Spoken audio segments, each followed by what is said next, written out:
Bismillahirrahmanirrahim. Alhamdulillahi rabbil alamin, wassalatu wassalamu ala rasuli rabbil alamin, nabiyyina wa habibina wa qudwatina Muhammad ibn Abdillah wa ala alihi wa sahbihi wa man walah, amma ba'du. Alhamdulillah, kita teruskan pengajian kita dalam tafsir surah Al-Isra, surah yang ke-17, juzuk yang ke-15, sambungan kita ayat yang ke-36. Ayat 36, tafsir pimpinan muka surat 558.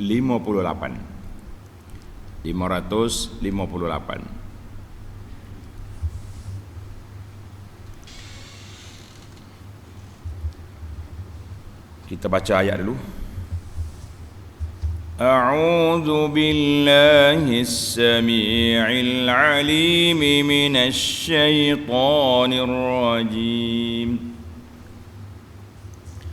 Wa la taqfu ma laysa laka bihi 'ilm. إن السمع والبصر والفؤاد كل أولئك كان عنه مسؤولا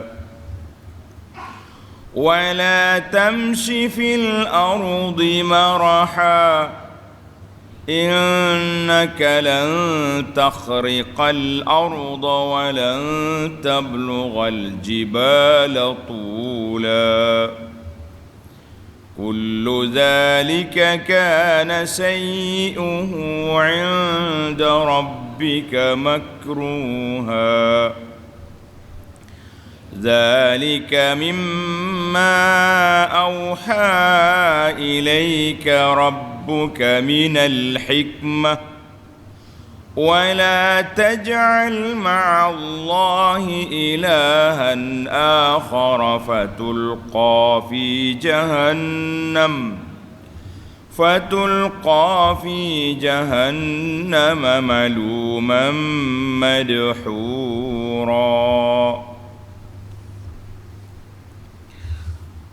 Ayat ini kita masih lagi dalam ciri-ciri syiar agama, iman dan Islam,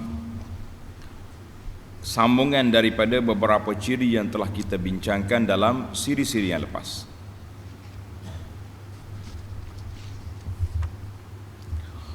Wala taqfu ma laysa laka bihi ilm, dan janganlah engkau mengikut apa yang engkau tidak mempunyai pengetahuan mengenainya.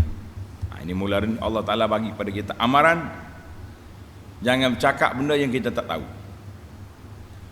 Kenapa? Innas sam'a, sesungguhnya pendengaran, wal basara, dan penglihatan, wal fuad, serta hati, pemikiran, kullu ulaika kana anhu mas'ula, semua anggota-anggota itu tetap akan ditanya tentang apa yang dilakukannya. Apa yang dilakukannya, Allah SWT akan tanya kita tentang apa sahaja perkara yang kita buat, yang kita bercakap, yang kita tulis. Semuanya manusia ini akan bertanggungjawab di hadapan Allah Azza wa Jalla. Jadi para jemaah sekalian,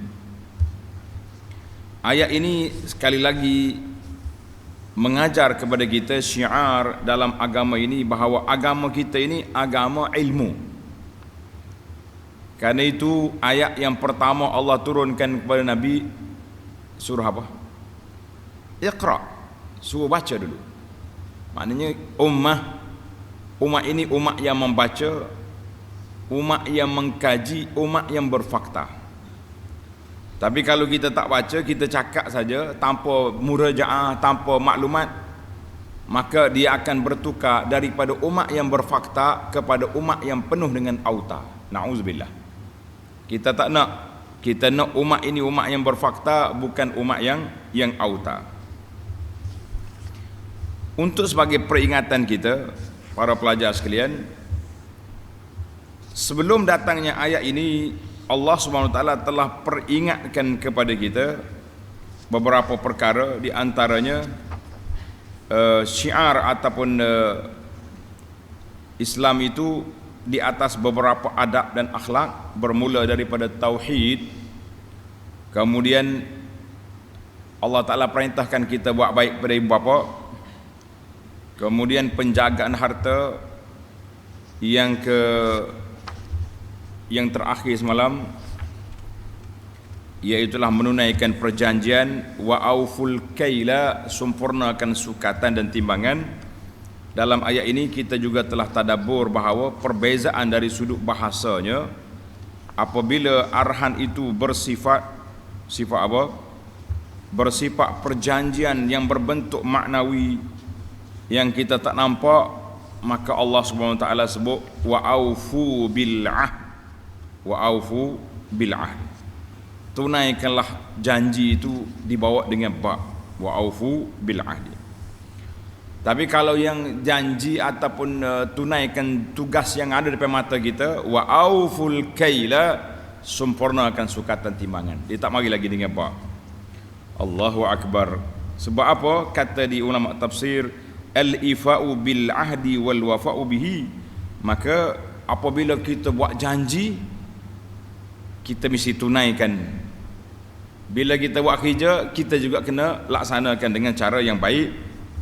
Kemudian dalam ayat ini Allah SWT juga peringatkan kepada kita tentang yang ke-10 dah kita, iaitulah wa auful kaila idza kiltum, hendaklah kamu sempurnakan sukatan dan timbangan. Dalam ayat yang lepas juga kita telah bincang tentang khitab. Allah Ta'ala sebut secara apabila amalan yang berbentuk individu, maka disebut dengan khitab individu, mufrad. Khitab mufrad. Apabila benda tu yang berterlibat dengan yang umum, maka dia beri khitab jamak. Contohnya dalam bab penjagaan ibu bapa, fala taqul lahuma uffin, kan, wa qada rabbuka alla ta'budu illa iyyah wa bil walidi ihsana. Kemudian Allah Ta'ala suruh seorang-seorang, apa ni, apabila ibu bapa kamu tu sudah tua di sisimu, indaka, mu jangan kata uff lah. Sebab apa? Sebab ayah kita yang jaga. Tapi bila mari kepada ayat yang terakhir, wala taqrabuz zina, mu jangan menghampiri zina. Ayat ini umum. Sebab apa? Perbuatan tu dia pergi kepada merebaknya, mudaratnya sangat besar. Dan juga apabila Allah Ta'ala sebut tentang ayat yang terakhir, iaitulah wala taqrabu malal yatim, mu jangan menghampiri harta anak yatim. Waktu Allah perintahkan buat baik pada keluarga, bersifat individu, sebab kita peribadi pergi. Tapi kenapa dengan anak yatim ni dia guna lafaz jamak? Kenapa? Sebab anak yatim ni ayah sudah tidak ada, dia tidak ada bapa, dia masih kecil. Maka semua kita, orang yang mengenalinya, orang jiran tetangganya, ahli kampungnya, semua kita bertanggungjawab menjaga budak ini. Allahu Akbar. Maka Allah kata wala taqrabu malal yatim, mu jangan hampiri anak yatim, kena jaga. Dan banyak lagi lah contoh-contoh yang telah kita sebut dalam siri yang lepas. Alhamdulillah, tuan-tuan boleh baca, boleh tengok balik rakaman kita ataupun baca catatan yang telah dicatat. Baik, kita pergi kepada ayat kita, tanda para pelajar. Ayat kita ini iaitulah yang ke-11. Yang ke-11 Allah Ta'ala perintahkan di sini satu lagi perintah yang besar, iaitu wala taqfu ma laysa laka bi ilm. Ini dia panggil yang ke-11. Allah Ta'ala perintahkan kepada kita supaya jangan menggunakan pendekatan agak-agak, membuat andaian-andaian dan tuduhan-tuduhan yang tidak baik kepada orang. Tengok nota di bawah. Dalam ayat 36 ni, wala taqfu ma laysa laka bi ilmun, maka dan janganlah engkau mengikut apa yang engkau tidak tahu. Muha tak tahu jangan bercakap. Tengok nota di bawah 634. Larangan Allah ini adalah menjadi undang-undang yang meliputi segala soal dalam alam kehidupan kita. Maknanya perintah larangan ini untuk semua kehidupan. Kita tidak boleh memperkatakan sesuatu, memperkatakan atau melakukan sesuatu yang kita tidak ada ilmu pengetahuan. Nak buat apa pun, usahakan benda yang besar-besar, benda kecil pun ada. Anda ingat dulu ada seorang sejarah ni, untuk kenang-kenangan kita. Ada seorang tu dia mari duduk sini, dia kata dia pandai baiki motosikal, pandai baiki motor. Bukalah kedai kat depan tu. Ustaz kita pun bila nak bantu dia bagi kedai baiki motor. Rupanya dia pandai buka je, tak pandai pasang balik. Akhir sekali habis barang-barang motor yang masuk dalam guni, usul mak naik atas van, dia hantar ke kedai baiki motor sungguh. Tengok, benda yang kecil ini pun akan rusak dengan sebab tidak ada ilmu, apalagi benda-benda yang besar-besar. Maknanya jangan kita buat benda yang tidak ada ilmu. Lebih-lebih lagi di dalam perkara agama, jangan bercakap, oi saya rasa, ini pandangan saya lah, ayat Quran ni begini-gini. Kita syarah ayat tanpa ilmu. La.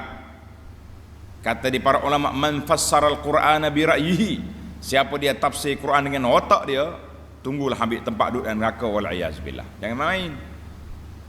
Kita kena belajar. Hadis sama juga, jangan tafsir sendiri.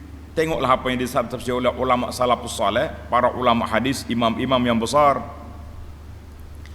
Kita tidak boleh menjadi saksi melainkan terhadap perkara yang telah dilihat oleh mata sendiri, didengari oleh telinga, dan diketahui oleh hati. Ingat, saya ni perlu pada saksi ni. Tak kes apa-apa sajalah, kes tanah kau kes apa, awak boleh jadi saksi. Nanti saya belanja, awak makan, saya gini-gini, beres bos. Ini saksi palsu, syahadatuz zur. Ini dosa besar. Boleh makan harta orang tanpa hak, boleh menghilangkan hak orang lain tanpa kebenaran. Ini besar dosa.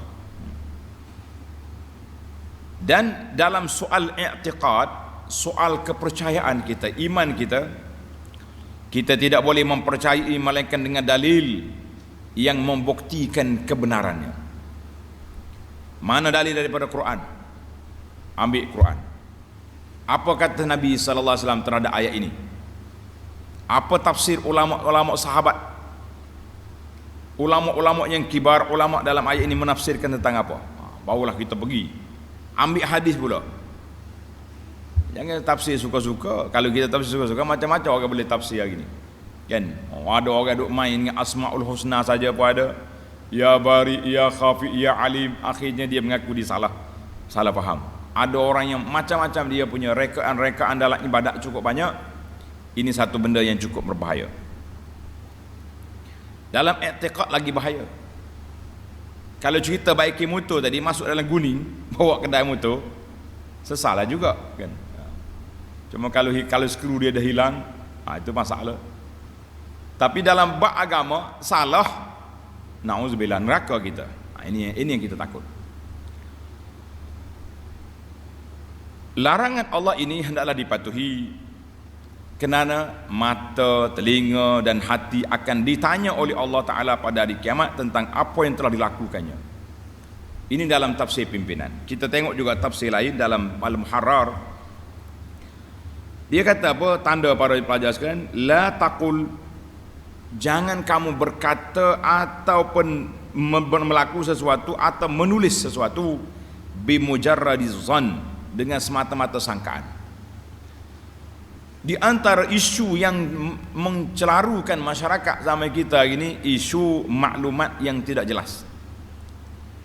Ada beberapa portal berita memang sangat-sangat anti kepada kumpulan ini, maka mereka akan putar belikkan maklumat. Kita pun ambil maklumat berita ni, ulah balik, buat video lah, buat ulasan lah, macam-macam netizen kata. Kita kata ini semua mengundang dosa-dosa yang Ada orang kata dosa kering, saya kata tak, dosa neraka. Na'udzubillah. Kalau dosa kering ya habis gitu je lah. Ini bukan dosa, ini membawa ke neraka kalau tidak bertaubat, kalau tidak kita undur balik. Ini sangat berbahaya, sebab itu dalam kepercayaan dalam perkara. Maka yang pertama kata di para ulama ini, dia kita kumpul sini tu, dia kata maksud dianya kita buat satu benda dengan sangkaan dia. Kenapa kamu cakap macam ni?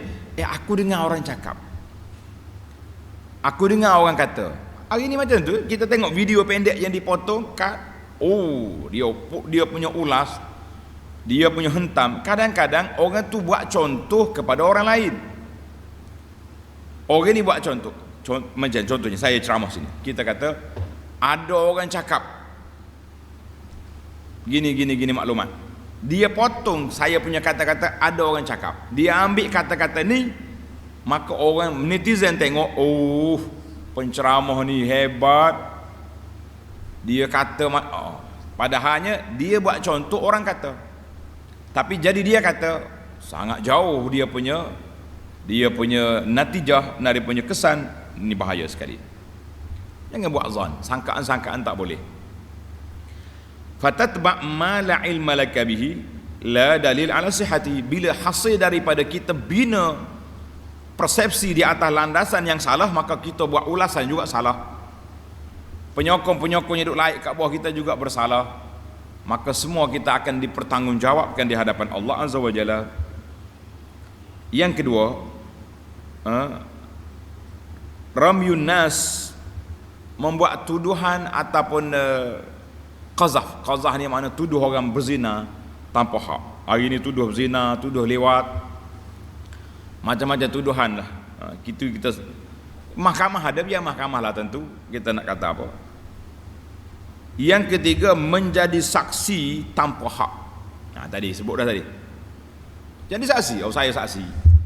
Ini yang saya bimbang, ni budaya masyarakat kita ni, sebahagian daripada pak-pak lebay kita, bila dia sudah solat jenazah, dia tanya orang, dia tanya, apa yang kita nak saksi atas mayat ini?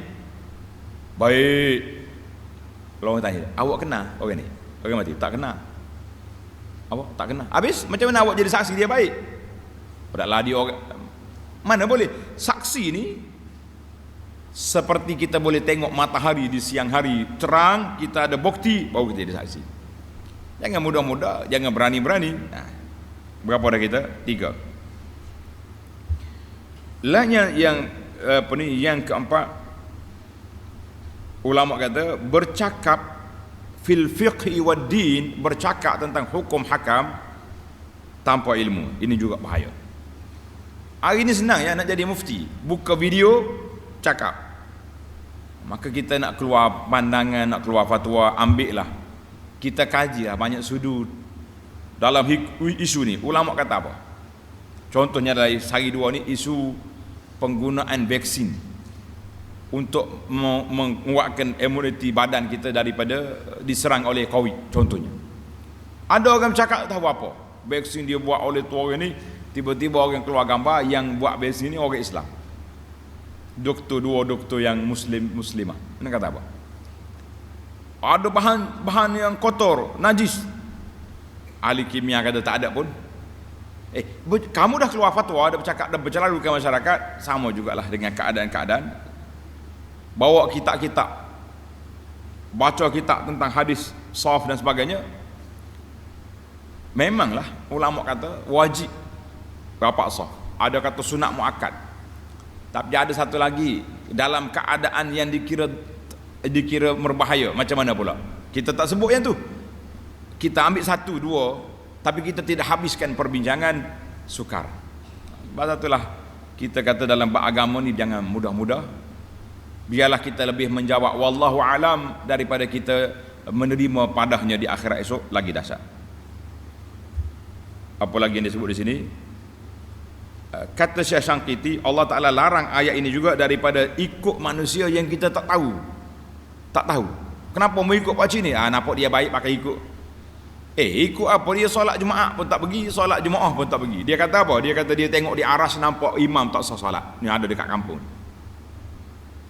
Kalau dulu orang panggil kerajaan langit, ini aras naik. Dia tengok imam tak sah di aras. Masya Allah. Ada pengikut. Nak kata apa? Ini ajaran macam-macam, kita sebut nama kan malah. Kan ajaran itu ajaran ini. Dan termasuk juga mengikut tanpa ilmu itulah kalimah ra'aitu walam yara. Ini pandangan saya, dia tak kaji pun. Sami'tu walam yasma', ataupun dia kata aku tengok, dia tak tengok pun. Aku tengok sendiri, tak tengok. Dia dengar orang cakap je. Dia kata dia dengar, dia tak dengar. Maka itu semua kata-kata yang cukup berbahaya.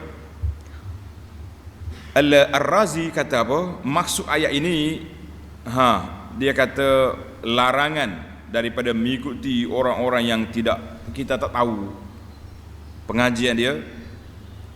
Yang kedua, larangan daripada syahadatuz zur, saksi palsu. Yang ketiga, larangan daripada menuduh perempuan yang baik-baik dengan zina. Yang keempat, larangan daripada berbohong, berdusta. Yang kelima, jangan suka buat tuduh-tuduhan. Yang pentingnya kalau kita kumpulkan apa yang disebut oleh ulama tafsir, lebih kurang dekat-dekat ya dia punya maksud ayat ini. Jadi alhamdulillah lebih kurang dalam 10 perkara ataupun lebih senarai yang telah saya baca secara ringkas. Baik, pelajar, kita pergi pada ayat. Kalau tidak tak habis. Nak ceramah tajuk ni cukup dahsyat. Ana tulis satu poster, tajuk dia malaikat belum pencen. Apa tajuk dia? Malaikat belum pencen. Sebab ana duduk dalam satu grup, dia duduk mengumpat orang. Grup ni orang baik-baik, imam grup pendakwah, tapi dia kata orang macam-macam. Kita bagi nasihat tak dengar. Ana apa ambil ayat ni, wala taqfu ma laysa kabil innas sam'a wal basar wal fuad. Semua anggota kita ni akan menjadi saksi di hadapan Allah, dipertanggungjawab di hadapan Allah Azza wa Jalla nanti. Kita kata malaikat belum pencen, walaupun kita duduk bincang dalam grup yang tertutup, tapi tulisan kita dipertanggungjawabkan di hadapan Allah Azza wa Jalla. Baik, ayat ini, apa kita tadabbur pada ayat ini? Allah kata apa? Innas sam'a, telinga,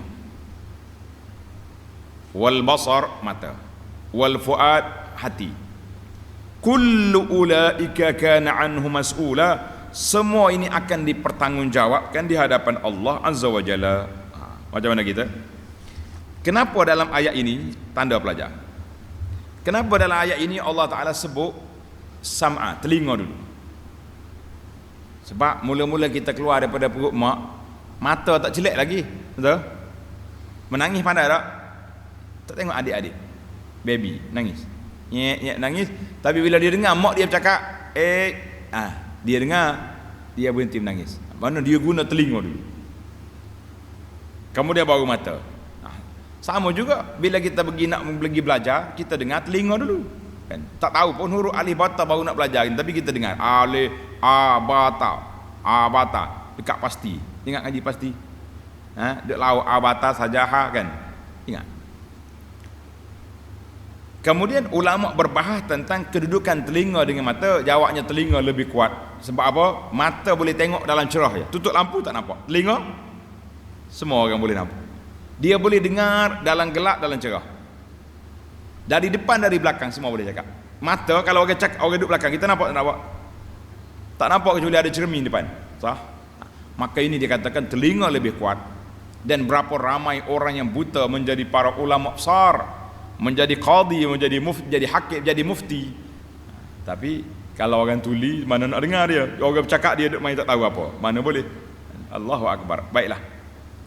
Itu sedikit tadabbur tentang telinga. Yang pentingnya semua anggota kita ni akan dipertanggungjawabkan di hadapan Allah Azza wa Jalla. Maka di antara satu doa yang baik, tanda doa ni pelajar, daripada Syakal bin Humaid radhiyallahu anhu, dia mari jumpa Nabi sallallahu alaihi wasallam, dia kata, qultu ya Rasulullah allimni du'aan. Apa nama sahabat ni? Syakal. Nama apa? Syakal nama dia, bin Humaid. Syakal bin Humaid, dia mari jumpa Nabi sallallahu alaihi wasallam, dia kata, ya Rasulullah, ajarkan kepada saya doa. Maka Nabi sallallahu alaihi wasallam ajar kepada dia, ikut semua pelajar. Kita ijazahkan doa ni sebab apa? Sebab doa ni sangat besar, sangat kita perlu di zaman kita ini. Ikut kata, Allahumma inni a'udzu bika min syarri sam'i wa min syarri basari wa min syarri lisani wa min syarri qalbi wa min syarri maniyyi. Menarik doa ni. Ulang sekali lagi. Allahumma inni a'udzu bika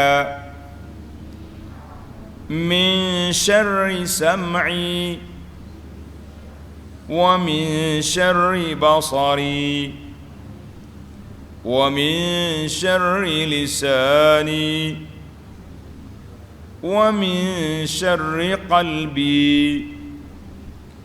wa min syarri maniyyi. Terjemahannya, ya Allah, aku minta berlindung denganmu ya Allah, min syarri sam'i, daripada kejahatan telinga aku ni.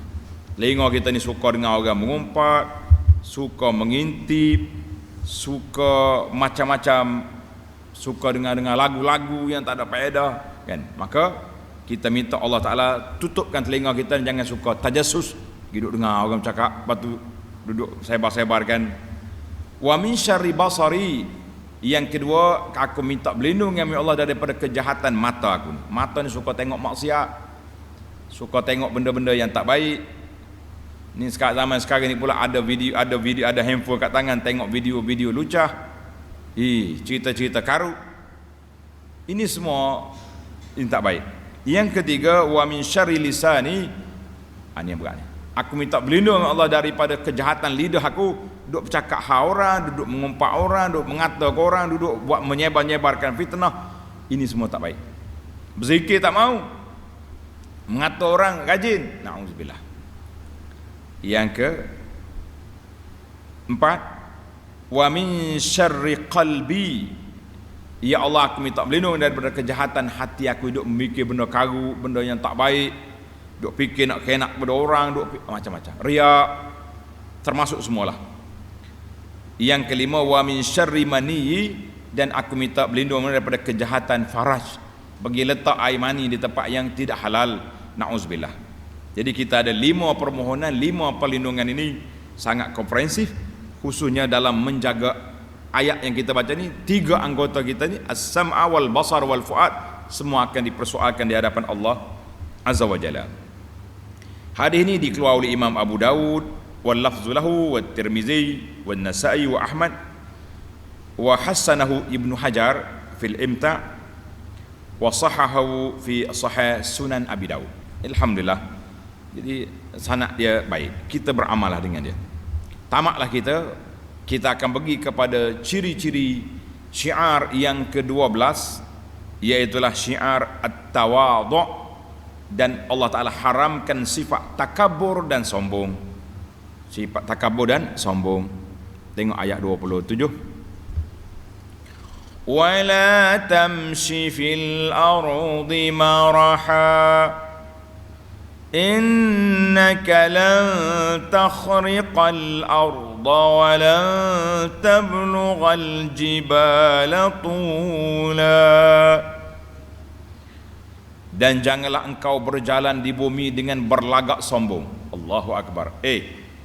Kita ni kalau sombong setara mana pun, kalau kaki kita sepak batu, pecah batu ke pecah kaki? Pecah batu? Oh, bisa dia ni. Hebat dia berjalan, dia sepak apa, kayu patah, batu pecah. Oh, bisa.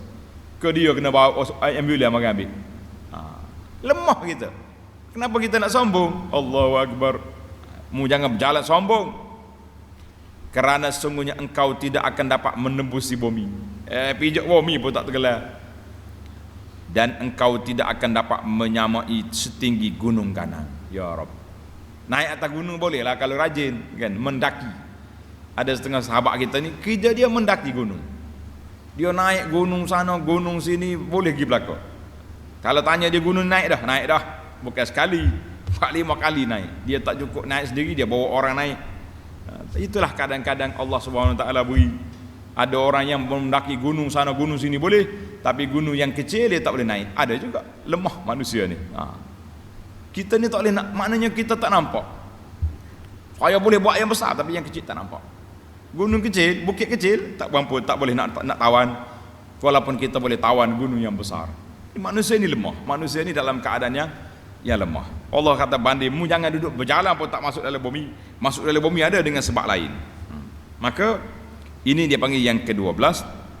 Yang ke-12, la tamshi, mu jangan berjalan atas muka bumi ini, dia panggil mukhtalan mutabakhtiran, mutamayilan mutakabbiran. Kamisyatil jabbar. Orang panggil jalan akak bau. Gak jalan. Itu dia panggil jalan orang sombong. Jalan macam ni yang boleh naik, yang boleh berjalan macam ni bila dalam peperangan. Itu dibenarkan. Dalam peperangan dibenarkan kita berjalan dengan belagak. Contoh tengok musuh depan, kita bawa jatuh kita go jalan. Itu boleh. Apa satulah tentera tu dia berkawak. Dia apa yang kawak ni? Sebab nak suruh nampak, jalan tentera lembek, ngongek macam makcik beli sayur, musuh tengok pun tak takut. Tapi kalau jalan biasa macam ni, takabur, berdosa itu. Itu Allah Ta'ala larang. Dalam sebuah hadis Nabi SAW yang diriwayat oleh Abu Hurairah, anna Rasulullah SAW qala, bainama rajulun yatabakhtar, ada seorang laki-laki dia berjalan dengan sombong, yamshi fi burdaihi, jalan dengan pakaian comel lah, dia punya uniform, dia kemah, comel baju. Qad a'jabathu nafsuh, dia bangga dengan diri dia sendiri, ramai pengikut, ramai pengawal, ramai hebat. Fa khasafallahu bihil arda, maka dia telah ditelan oleh bumi. Fahuwa yatajaljalu fiha ila yaumil qiyamah, masih lagi bumi telan dia. Satu hari berapa inci, serak sampai hari kiamat, sampai ke bawah bumi. Wallahu alam. Hadis ini dibawa dalam Bukhari, Muslim. Ada setengah ulama kata dia ni siapa dia yang kaya dari dunia? Qarun, mendiang Qarun. Dia tu masih lagi diseduk oleh bumi, tak habis lagi, hari-hari turun. Lesh, sebab dia berjalan sombong. Ada lagi orang lain-lain yang sombong-sombong, berjalan, akhir sekali dia ditelan oleh bumi. Maka dalam ayat ini Allah Ta'ala larang kepada kita daripada berjalan apa? Berjalan dengan sombong, angkuh, takabur, jangan. Dan dalam kitab Tafsirul Munir, tanda pelajar-pelajar, Tafsirul Munir li Syekh Wahbah, jilid yang ke-8 muka surat 85, ketika menafsirkan ayat ini dia kata apa? Dia kata wala tamshi fil ardi marha, mu jangan berjalan atas muka bumi ini bergoyang. Dia kata perkara yang ke-10 dalam fiqhul hayah, istadallal ulama bihadhil ayah. Ulama ambil dalil dengan ayat ini ala zammir raqsi wa ta'ati, larangan daripada menari-menari, berjoget-joget. Orang berjoget ni tidak bergoyang. Kata Imam Abdul Wafa bin Aqil, nassal Quran ala nahyi anir raqs. Allah Ta'ala larang di sini larangan daripada menari, berjoget. Faqala wala tamshi fil ardi marha wa zammal al mukhtal. Allah Ta'ala larang orang berjalan bergoyang gini. Warraqsu asyaddul marah wal batar, berjoget itu lebih lagi sombong keadaan dia. Allahu akbar. Maka qala al-Qurtubi awalasna alladhi qisna an-nabiz 'ala al-khamr, bukankah kita telah buat qiyas haramnya nabiz, nabi ini buah anggur yang diperah, dia ni jadi nabis ni buah tamar yang dicampur dalam air, kita qiyas kepada haramnya arak yang diperak daripada anggur yang diperah. Sebab apa? Dua-dua tu sepakat mengeluarkan kemabukan. Fama baluna, kenapa kita tak ambil, tak kiaskan al-qadib wa talhin, orang duk main lagu toten-toten ni duk main gitar, dia syair-syair ni, ma'hu alat tumbur wal mizmar, duduk lagu ni lijtima'ihima, dengan lagu-lagu menyanyi, kerana dia juga termasuk dalam perbuatan itu. Ini kata di Syekh Wahbah, dia tulis dalam kitab dia, hari ni setengah orang ni dia beribadat dengan lagu. Nak apa ni, nak puji Nabi, bangun berjoget, melompat, pusing-pusing. Kita kata masya-Allah. Tuan-tuan baca sendiri dalam Tafsir Al-Munir jilid yang ke-8 muka surat 85. Masya-Allah, tabarakallah. Baiklah para pelajar sekalian, khatimatun mu'tabarah, penutup kepada perbincangan kita 12 syiar iman, syiar Islam ini, maka kita pergi kepada ayat 38. Kullu dzalika kana sayyi'uhu 'inda rabbika makruha. Allahu akbar. Tiada satu perintah itu menyalahinya adalah kejahatan yang dibenci di sisi Tuhan. Baik, sebelum kita lajak 39, para pelajar tengok nota di bawah, nota 635. Berjalan dengan berlagak sombong adalah dilarang.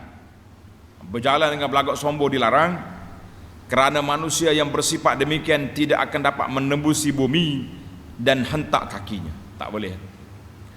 Dan tidak akan dapat menandingi tinggi gunung Ganang dengan mengangkat kepala. Angkat kepala tengok ya boleh, selfie boleh. Nak naik, ui, bukan berani. Dalam sejarah hidup saya ni, 2 bukit besar yang kita sempat naik. Lepas tu mari sakit lutut. Bukit Mekah, nama dia Jabal Thawr, tempat Nabi kita sembunyi belum hijrah, kan? Lama naik, tak tinggi, 1 jam setengah naik. Boleh kira tinggi, tonggek punggung kata orang. Naik. Jabal Nur, tempat Nabi terima wahyu, itu awal kita naik. Banyak kali. Sebab dia rendah 40 minit. Satu lagi bukit yang saya naik, bukit Jabal Musa. Tempat noh, bukit Tursena, waktu di sini ni, di Mesir. Itu kita naik waktu zaman-zaman muda dulu. Waktu lama naik. Naik pukul 12 malam, subuh baru sampai. Baru mati. Lepas pada tu tak naik dah lah. Nak naik pusu pun tak larat, dah sakit lutut. Allahumma shfi maradana. Allah Ta'ala sembuhlah penyakit kita ni, insya-Allah. Baik, para pelajar sekalian, niat ceritanya jangan sombonglah kita ni. Nak naik pun tak mampu, tengok je mampu, apa nak buat? Apalagi kalau nak goncang bukit, lagi tak mampu. Masya-Allah, tabarakallah. Maka 12 perkara, tanda 12 perkara, tiap-tiap satu perintah itu menyalahinya adalah kejahatan, ia dibenci di sisi Tuhanmu. Tuan-tuan tengok baliklah dalam rakaman kita atau dalam catatan 12 perkara yang telah kita bincangkan dalam siri-siri yang lepas, dan 2 dalam siri ini tamaklah kita akhiri dengan ayat 39. Dzalika mimma auha ilaika rabbuka minal hikmah ولا تجعل مع الله إلها آخر فتلقى في جهنم ملوما مدحورا. Perintah yang demikian itu ialah sebahagian dari hikmah yang telah diwahyukan kepada kamu wahai Muhammad sallallahu alaihi wasallam oleh Tuhanmu. Semua perintah Allah Ta'ala itu mengandungi hikmah, larangan dia juga mengandungi hikmah. Ana tunjukkan dalam kitab kita, nama dia Keindahan Islam. Dalam itu semua yang disuruh ada hikmah, yang dilarang juga berhikmah. Tuan-tuan baca dalam kitab Keindahan Islam. Dan ingatlah, janganlah engkau jadikan bersama-sama Allah sesuatu yang lain yang disembah. Tengok syiar yang pertama dulu, wa qadara rabbuka alla ta'budu illa iyyah. Penutup ayat ini sekali lagi Allah ulang, wala taj'al ma'allahi ilahan akhar. Wahai hamba-hambaku, jangan sekali-kali engkau jadikan bersama Allah sesuatu yang lain yang disembah. Fatulqa fi jahannam maluman madhura, kerana akibatnya engkau akan dicampakkan ke dalam neraka Jahannam dengan keadaan tercela dan tersingkir dari rahmat Allah Azza wa Jalla. Di awal mula dengan tauhid, tutup dengan tauhid. Mana kalau tak ada tauhid, tak usah baiklah setara mana atas dunia, di akhirat esok tak berguna. Tengok nota 636. Sebagaimana ayat-ayat yang telah lalu yang mengandungi perintah-perintah dan larangan itu dimulai dan dengan menegaskan dasar tauhid, kemudian adab-adabnya, maka ayat ini juga penutupnya dipanggil khatimatun mu'tabarah, disudahi dengan dasar tauhid yang menjadi ruh dan asas kepada Islam. Alhamdulillah, para pelajar sekalian, tamatlah perbincangan kita. InsyaAllah kita sambung perbincangan akan datang, bermula dengan ayat 40. Subhanakallahumma wa bihamdika asyhadu an la ilaha illa anta astaghfiruka wa atubu ilaik. Wa sallallahu ala nabiyyina Muhammad wa ala alihi wa sahbihi ajma'in. Walhamdulillahi rabbil alamin. Wassalamu alaikum warahmatullahi wabarakatuh.